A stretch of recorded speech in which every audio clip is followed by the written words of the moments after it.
Et on se retrouve pour une interview dans le cadre du deuxième Retail Day, cette initiative qu'on a pris avec Bourse Direct pour vous permettre de découvrir des patrons de small cap, de pépites, parfois pas assez connus, pas assez reconnus. Et c'est notre job de les mettre en avant. Alors celle-ci, on ne peut pas dire qu'elle ne soit pas reconnue. Alors reconnue, on va en parler tout de suite avec Mathias Hautefort. Mathias, merci d'abord d'être venu. Tu es le DG de NetGem. Bon, NetGem, j'ai envie de dire que généralement, les gens connaissent, les actionnaires individuels connaissent, mais ils ne savent pas vraiment ce que vous êtes devenu parce qu'il y a eu d'énormes changements depuis quelques années. Et peut-être que ça serait bien que tu nous représentes ce qu'est NetGem aujourd'hui, qui n'a rien à voir avec ce qu'était NetGem il y a quelques années. Marc, bonjour, et d'abord merci de me donner justement l'occasion de dire quelques mots sur NetGem. Alors NetGem aujourd'hui, c'est une société qui est spécialisée dans tout ce qui est technologie pour le contenu audiovisuel, de manière générale. Et avec un axe fort qui est comment est-ce qu'on fait pour valoriser le contenu des éditeurs sur le consommateur final. C'est une société qui est avant tout basée sur l'innovation depuis 25 ans. C'est une boîte de tech. Une boîte de tech, une boîte d'innovation. Ouais. Une boîte qui propose ce qu'on appelle une plateforme en notre jargon, c'est-à-dire qu'une solution de A à Z qui gère l'ensemble de ce que peut être un contenu, le numériser, le digitaliser, le stocker en digital, le diffuser jusqu'à ce que l'on voit sur sa télévision ou sur son mobile, qui est toute la partie interface. Et une des forces de NetGem, c'est celle-là. Donc on est vraiment devenu une société de technologie qui, de A à Z, permet aux éditeurs ou à leurs distributeurs, notamment les opérateurs télécoms, d'être en mesure d'avoir des solutions complètes. C'est qui tes clients ? En fait, on a deux catégories de clients, parce qu'on est ce qu'on appelle nous biface. On a les clients éditeurs d'une part, donc ça peut être un Gaumont, un Pathé, un Studio Canal. Et on a aussi, depuis très longtemps, les clients opérateurs télécoms qui eux distribuent ces solutions complètes. Donc ça peut être TokTok au UK, Elisa en Finlande, Zeop en France, voilà, toute une série d'opérateurs. On a une trentaine de clients opérateurs, on a une centaine de clients éditeurs. Et on a une spécificité, c'est qu'on est à la fois, on est un animal un peu particulier, ce qui est une de nos forces. On est à la fois un animal technologique, c'est l'histoire depuis toujours, un animal qui sait gérer du contenu. Donc il sait agréger des contenus pour faire à la fin des solutions complètes de service au client final. Alors tu viens de citer pas mal de noms étrangers, vous êtes international ? On est très international, on a à peu près la moitié du chiffre d'affaires qui est international, et ça a toujours été dans la culture du groupe. Et d'ailleurs on est notamment basé de manière assez forte en Angleterre. On a une équipe qui s'occupe de tout le marché anglais, là où on a une douzaine de clients opérateurs. Alors, tu as dit vous êtes une société de tech, mais vous êtes aussi une société de croissance et rentable. Parce qu'on connaît beaucoup de sociétés de tech, malheureusement, qui ne sont pas rentables, et vous affichez de la rentabilité. Absolument, on aime bien la rentabilité, et même, je dirais, la rentabilité qui génère du cash, pour être encore plus précis, parce qu'à la fin de la journée, c'est ce qui est essentiel pour investir, pour croître, pour se développer. C'est intéressant que tu dis ça, parce que parfois... oui, c'est pas que la rentabilité, non pas que la comptable à la fin de la journée n'est pas du cash, mais le cash est pour nous essentiel. Il faut être en mesure de générer du cash pour investir, et pour aussi le remonter à nos actionnaires, bien entendu. Comment ça se passe 2024, donc le premier semestre ? On a un bon premier semestre. On a un premier semestre qui est en fait dans la dynamique de ce qu'on a fait tout en 2023, à savoir se recentrer sur ce marché, la technologie du divertissement, qu'on appelle dans un horrible franglais l'entertainment tech, c'est-à-dire toute cette capacité de gérer, de consolider du contenu, un marché à très forte croissance. Ça s'est traduit dans nos chiffres avec un revenu récurrent qui est à peu près de plus 15%, un EBITDA de plus 5%, un ROC de plus, je crois, 250% par rapport au semestre d'avant. Voilà, donc c'est une bonne croissance. C'est aujourd'hui de plus de 30 millions d'euros de chiffre d'affaires, plus de 100 collaborateurs. J'insiste sur les collaborateurs parce qu'une boîte de tech, c'est une boîte d'innovation, c'est avant tout des hommes et des femmes, ne l'oublions jamais. Hein. La tech, ça paraît quelque chose qui est théorique et des softwares. Oui, mais les softwares, ils sont faits par des hommes et des femmes et nous possédons tout notre IP. Donc c'est vraiment nos ingénieurs qui sont au cœur de, quelque part, notre principale valeur. Alors, la croissance, dans les mois, les années à venir, bon, vous avez une culture de croissance organique, hein. Mais vous avez aussi une culture de croissance externe. Alors, on a avant tout une culture de croissance organique, en particulier depuis quelques années sur ce qui pour nous sont les revenus récurrents, donc c'est les revenus de service. Ils font maintenant à peu près 80% de nos revenus. Attends, c'est important ça. Donc 80% de 80% de nos revenus sont des revenus récurrents aujourd'hui. Okay. Je vais être sûr que tout le monde Et on a vraiment mis l'accent là-dessus, puisqu'on a été autrefois, et c'était factuel, puisque c'est une technologie notamment de vente de box, sur des revenus moins récurrents. Et donc on a fait ce mouvement complet depuis quelques années pour se concentrer sur les revenus récurrents. Voilà, donc ça c'est un point est tout à fait Donc important. ça, c'est organique et croissance externe. Alors, on a pris goût, effectivement, à la croissance externe. Je dis pris goût, on verra si ça se développe, mais en tout cas, on a un œil dessus attentif. On a pris goût à se développer sur des sociétés de taille qu'on pouvait absorber. Et notamment, on a acheté une société anciennement Éclair l'été dernier pour se développer vers la partie éditeur. Donc, on a fait 2 acquisitions. J'insiste sur le fait Vous avez bien intégré. qu'on a très bien intégré, qui sont totalement dans les équipes, totalement transversales. Et il faut bien avoir en tête qu'on a une capacité aujourd'hui de développement, si nécessaire, stratégique, puisqu'on n'a quasiment pas de dette, je crois, 700 000 € de dette, donc on a du cash. On devait être à pas loin de 6 millions d'euros à fin juin, voilà, donc, enfin plutôt 5 millions à fin juin, voilà, donc après paiement de dividendes.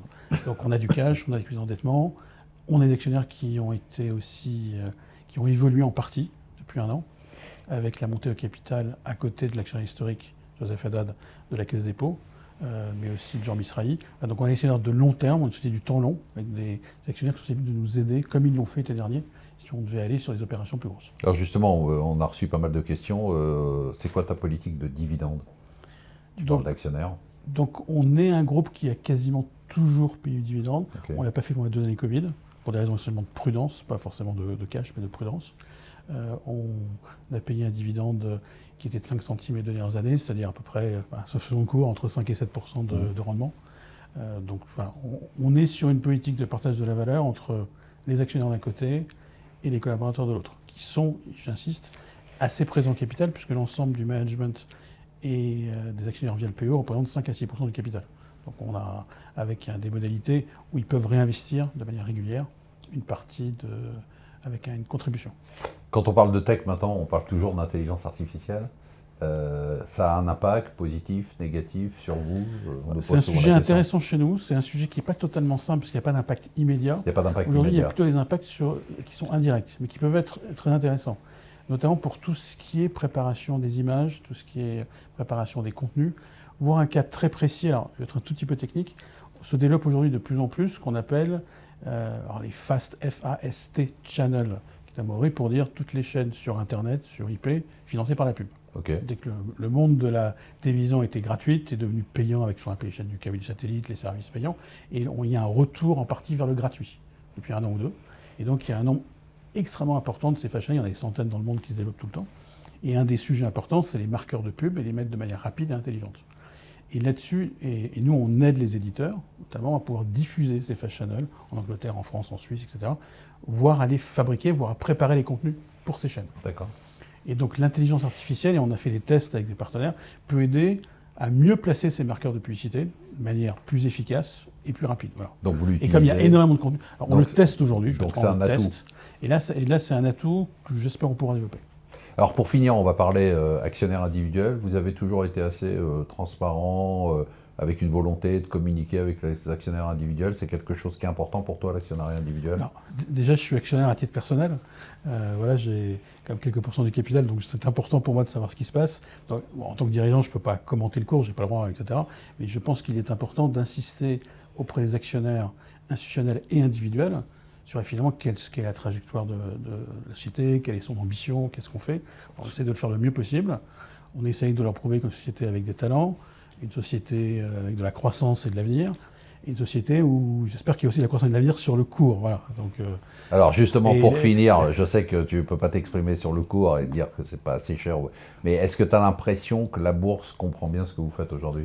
Alors, j'ai envie de dire que, notre métier est compliqué. Donc là, merci de m'inviter. Donc, non, là, c'est pas facile de comprendre.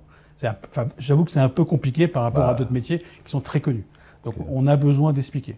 On a ensuite eu besoin d'expliquer qu'on avait changé de modèle économique. Et on a certains actionnaires qui sont rentrés, je vous le rappelle, il y a 20 ans, il y a plus de 20 ans. Forcément, depuis, c'est plus la même chose. Donc, on a eu effectivement, et je pense qu'on a encore beaucoup de progrès à faire pour mieux expliquer, donner envie. Donc c'est sympa, tu dis c'est de votre faute plus que de la faute. Non, on a besoin de donner envie, effectivement. Donc on continue à expliquer. Après, on a subi quand même l'impact des small caps depuis 2022. On avait commencé à bien repartir à la hausse, démonter à 1,70. Je rappelle, on est aujourd'hui à un peu moins d'1 euro. Et puis malheureusement, la crise pour toutes les small caps a fait ce qui s'est passé.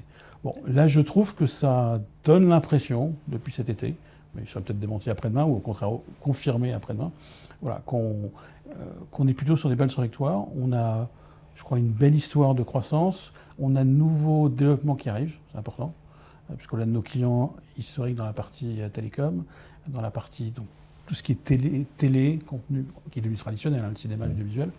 On a investi de manière importante dans les jeux vidéo depuis 1 an. On s'est positionné pour être un vrai agrégateur de tout ce qui est jeux vidéo, ce qu'on appelle dans le cloud, en ligne, directement à la maison via les opérateurs. D'accord. Et c'est très important comme révolution. Donc ça, c'est vraiment une nouvelle verticale. C'est une nouvelle verticale et c'est très important parce qu'en fait, vous pouvez que le jeu vidéo est une industrie plus grosse que le cinéma ou la télé, hein, beaucoup plus grosse. mais qui est très cher et qui est aujourd'hui un produit, j'ai presque envie de dire de luxe, j'ai un petit peu, mais presque. Un nouveau jeu, c'est plusieurs dizaines d'euros.